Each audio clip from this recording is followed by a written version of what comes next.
काँग्रेसच्या नेत्या संगीता तिवारी सध्या आपल्यासोबत आहेत. आपण त्यांच्यासोबत चर्चा करू. ताई, खरं तर एकेकाळी तुमचे सहकारी असलेले रवींद्र धंगेकर आता सत्ताधारी पक्षामध्ये आहेत. मात्र त्यांनी सध्या भाजपचे केंद्रीय राज्यमंत्री असलेले मुरलीधर मोहोळ यांना धारेवरती धरलेलं आहे. सातत्याने ते त्यांच्यावरती आरोप करत आहेत. सध्या जैन बोर्डिंगचा जो विषय आहे तो मोठा चर्चेला जातोय. दंगेकर आहेत ते त्यांच्यावरती असतील किंवा चंद्रकांत पाटील यांच्यावरती निशाणा साधताय. म्हणजे एकीकडे शिवसेना आणि भाजप यांच्यामधलंच ऑर युद्ध जे आहे ते सध्या सुरू आहे. या सर्व प्रकरणावरती, या सर्व गोष्टीवरती तुम्ही कसं बघताय? हे बघा, आता सध्या तुम्ही जर टीव्ही लावला तर कंटिन्यूस तुम्हाला तेच दिसतंय. म्हणजे प्रत्येक नेता दुसऱ्या नेत्यावर, हा नेता त्याच्यावर आरोप करतो. पण ॲज अ पुणेकर म्हणून जर धंगेकर बोलत आहेत तर तो विषय ऐकलाच पाहिजे. कारण का पुणेकरांचा त्याच्यामध्ये त्या गोष्टीमध्ये इंटरेस्ट आहे की बाबा हे काय चाललंय. हे एवढं मोठं जर पैशांचं 300-350 करोडचं जर याच्यामध्ये भ्रष्टाचार होत असेल तर निश्चितच कोणीतरी आवाज उठवत असेल. तर एक पुणेकरांची आवाज म्हणून आम्ही धंगेकर म्हणू. धंगेकर कोणत्याही पक्षात असू दे, पण तो हाडाचा कार्यकर्ता आहे रवी धंगेकर. आणि रवी धंगेकर नेहमी कोणत्याही विषयाला म्हणजे लोकांच्यासाठी धावणारा, पळणारा एक कार्यकर्ता आहे. मी त्याला नेता म्हणणारच नाही, तो कार्यकर्ताच आहे. आणि तो जर कार्यकर्ता जर पुण्यासाठी काही चांगलं करत असेल तर निश्चितच मी चांगलं म्हणेन. पण आजच्या तारखेला जे खूप विचित्र, म्हणजे तो कुत्रा आहे, तो असा आहे, तो तसं, असे जे सगळं घाण राजकारण नेत्यांकडनं चाललंय ना, ते खरंच असं लाजिरवाणं वाटतंय. आणि ही जी पैशाची भूक आहे, हा जो भस्मासूर पोटात गेलेला आहे ना पैसे गिळायचा, तो कुठंतरी थांबला पाहिजे. हे पैसे कुणाचे आहेत? टॅक्सचे पैसे असो, कुठले पैसे आमचे आहेत. आज तुम्हाला सांगते, साधं माझ्या गाडीचं मला लोन टाकल्यानंतर 1 महिन्याने माझं लोन सँक्शन होतं. महानगरपालिकेमध्ये मी जर कोणते परवानगी मागितलं तर 2-2, 3-3 महिने मला तिकडे चक्कर मारावे लागतात. मग ह्या जैन हॉस्टेलच्या ज्या संदर्भात तुम्ही जर कागदपत्र पाहिलेत, मी सगळे पेपर पाहिले, एका दिवसामध्ये तुम्हाला लोन मिळतं, डिस्बर्समेंट पण एका दिवसामध्ये बुलढाणा बँकमधनं. दुसरं ते जाऊ दे, महानगरपालिका एवढी अपडेट आहे की लगेच सह्या होऊन तुम्हाला परवानग्या मिळतात. हे कोण आहे धारीतले शुक्राचार्य? हे कळलं पाहिजे ना आपल्याला. या धारीतले शुक्राचार्य जे महानगरपालिकेमध्ये बसून या चुकीचे कामं करतायत, या निमित्ताने मला असं वाटतं की ही लोक समोर येतील. जे भ्रष्टाचारी आहेत, जे बदमाश आहेत, जे अशा चोऱ्या करतात, ती लोक समोर आली पाहिजेत. परंतु सर्व नेत्यांनी एकमेकांवर चिखलफेक करण्यापेक्षा पुण्यासाठी काम करावं. सुरेशभाई कलमाडी खासदार होते, आम्हाला सगळ्यांना माहिती आहे. कलमाडी साहेबांच्या वेळेस एवढं घाण राजकारण नव्हतं आणि साहेबांनी कधी कुणाला असं डायरेक्ट काही बोललेलं नव्हतं. साहेब ज्या काही गोष्टी असेल ते समजून नकायचे. पण आता सध्या सगळे तलवारी घेऊनच उतरलेत मैदानामध्ये. म्हणजे आपण म्हणतात की गुंड हत्यारं घेऊन रस्त्यावर दिसतात. सध्या तर मला असं वाटतं नेते कार्यकर्तेच हत्यारं घेऊन फिरतायत. खरं तर ताई, रवींद्र धंगेकर जसं तुम्ही सांगतायत की ते नेते नाहीत पण हाडाचे कार्यकर्ते आहेत. रवींद्र धंगेकर पुणेकरांचा आवाज म्हणून आवाज उठत आहे. मात्र त्यांचा आवाज जो आहे तो दाबण्याचा प्रयत्न सातत्यानं होतोय. म्हणजे मुरलीधर मोहोळ यांच्यावरती आरोप करताना अनेक त्यांचे जे कार्यकर्ते आहेत ते पुढे सरसावलेत. त्यांच्यावरती खालच्या भाषेत सुद्धा टीका करताना सध्या आपल्याला दिसत आहे. मात्र रवींद्र धंगेकरला स्वतः स्वपक्षीयांकडून सुद्धा, म्हणजे त्यांचे जे वरिष्ठ नेते, त्यांनी सुद्धा पुण्याच्या दौऱ्यावर आल्यावर एकनाथ शिंदे असं म्हटलं होतं की मला महायुतीत दंगा नकोय. म्हणजे एकी प्रकारे रवींद्र धंगेकर यांना दाबलं जातंय.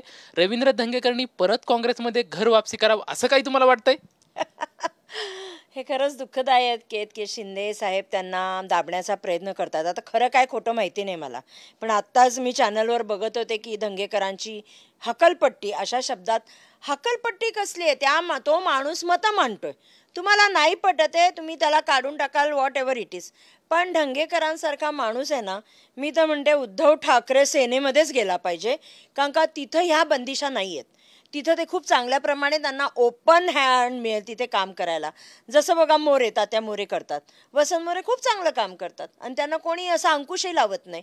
तर खरंच धंगेकरांनी विचार करावा, कशाला अपमानित होऊन जगायचं तिथे. जर तुमच्यावर दबाव टाकतायत, जर तुम्हाला दाबल्या जातंय, म्हणजे एवढं चांगलं तुमचं वलय असताना, एवढं तुमचं चांगलं काम असताना, तुम्हाला जर वरचे नेते दाबून नाही युतीमध्ये कुस्ती नको वगैरे, म्हणजे हे सगळं खुर्चीन सत्तेसाठी तुम्हाला भ्रष्टाचार चालतोय का शिंदे साहेब? मी एक प्रश्न विचारते. जर तुम्ही रवी धंगेकरांना गप्प बसवताय, याचा अर्थ तुम्हाला खुर्ची आणि सत्ता जवळची आहे. जनतेच्या हक्काच्या प्रश्नांना या नेत्यांना जवळीक पण नाही आणि गरज पण नाही आहे. खरं तर ज्या कोथरूडचा ज्या ठिकाणी सध्या आता गुन्हेगारी मोठ्या प्रमाणात वाढते, रवींद्र धंगेकर यांनी निलेश गायवळ सुद्धा प्रश्नचिन्ह उपस्थित केले होते. त्यानंतर मुरलीधर मोहोळ आहे त्यांच्या भ्रष्टाचारावरती केले.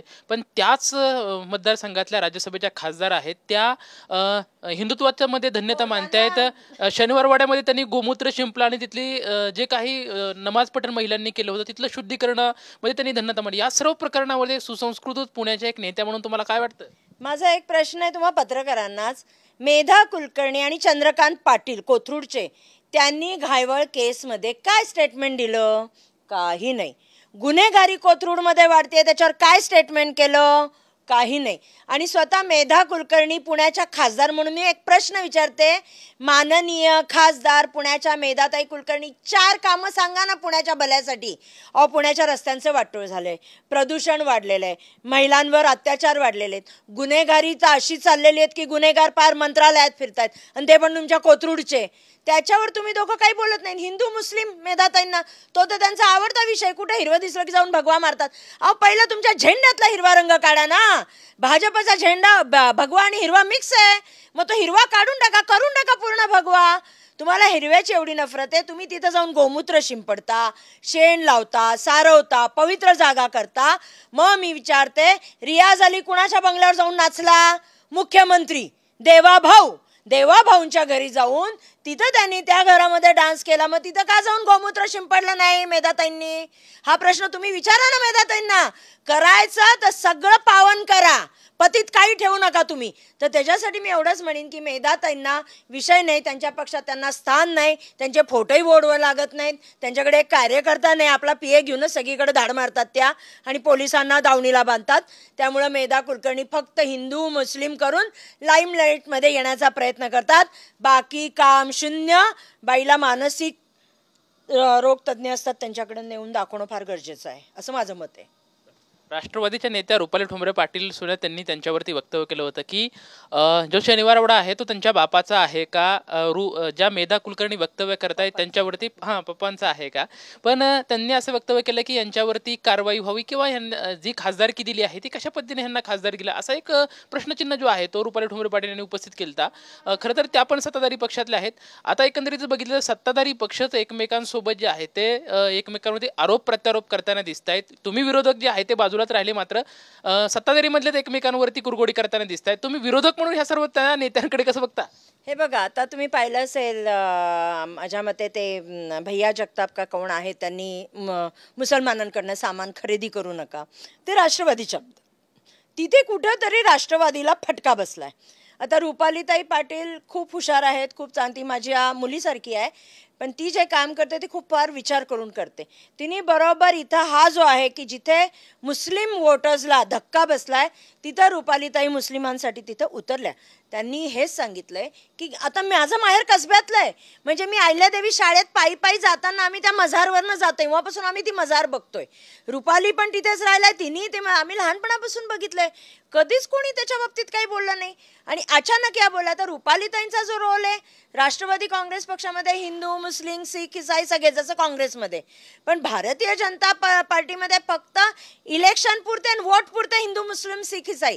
एकदा निवडून आल्यानंतर राजे झाल्यानंतर ते फक्त हिंदू असतात. त्याच्यामुळे आम्हाला हे सर्व पक्ष जरी त्या विरोधी याच्यात म्हणजे युतीमध्ये असतील, मी विरोधी बोलतेय कारण का मी विरोधक आहे, पण त्याच्यात असल्या तरी त्यांना हे सगळ्यांना सांभाळून घ्यायचं आहे. त्यामुळे त्या मला वाटतं उपाध्यक्ष आहेत राष्ट्रवादी काँग्रेस अजितदादा गटाच्या, तर त्यांनी तो रोल करून दाखवून दिलं की आम्हाला हिंदू मुस्लिम सगळे आमच्या जवळचे आहेत असं मला वाटतं. खरं तर ताई, सरकार जे आहे ते लाडक्या बहिणी असं सातत्यानं म्हणत असतं. पुण्यातली एक सुसंस्कृती आहे की राजकारण एका बाजूला आणि सर्व राजकारण गटतट सोडून परत हे सर्व राजकारण एकत्रित असतात. खरं तर आपण असं ग्राह्य धरूयात की मुरलीधर मोहोळ पण तुमचे भाऊ आहेत आणि धंगेकर सुद्धा तुमचे भाऊ आहेत. आज भाऊबीज आहे, या दोन्ही भावांना काय सल्ला देताना एक बहीण म्हणून? खरंच मुरली अण्णा पण माझे भाऊ आहेत आणि रवी धंगेकर पण माझे भाऊ आहेत.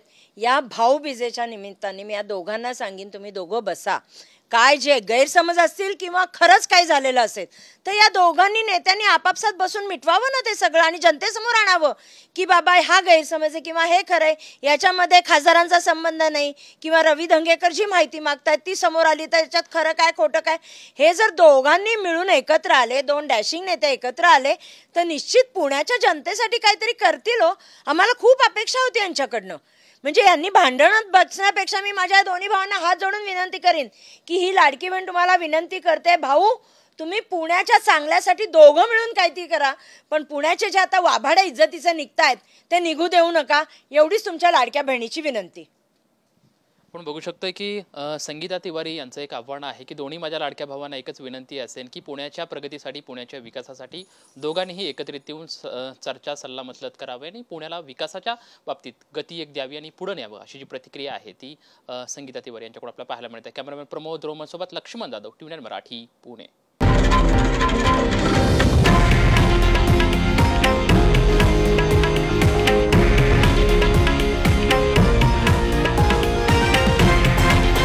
हे आहे देशातील नंबर 1 न्यूज नेटवर्क आणि आपण पाहत आहात TV9 मराठी, एकमेव.